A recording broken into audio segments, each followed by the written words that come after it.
Traumatic brain injuries from sports have been a hot topic recently, and now the issue is being taken up on Capitol Hill. Today, members of the Energy and Commerce and Judiciary Committees discussed CTE. Eyewitness News reporter Sheena Lasciuto is live in the newsroom tonight with that story. Sheena.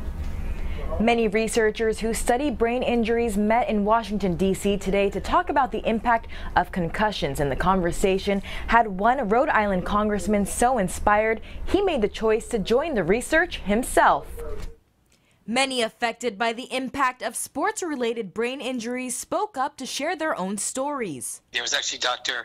Eleanor Perfetto, who is originally a native of Johnston, Rhode Island, who is the widow of Ralph Wenzel from the Pittsburgh Steelers. Congressman David Cicilline was among those in the room that listened to experts talk about ways to prevent brain trauma that may lead to CTE. I was really moved by the very seriousness of, the seriousness of the hearing and the quality of the research. So inspired, he made the promise to donate his own brain upon death. I was interested in the issue because I played football as a kid, and, I think this is an important issue. Eyewitness News reached out to the Concussion Legacy Foundation based in Boston. A spokesperson with the nonprofit told us Representative Cicilline did not hesitate in answering that he would pledge his brain, an extraordinary gesture that will help veterans, athletes, and other victims of brain trauma, both today and in future generations.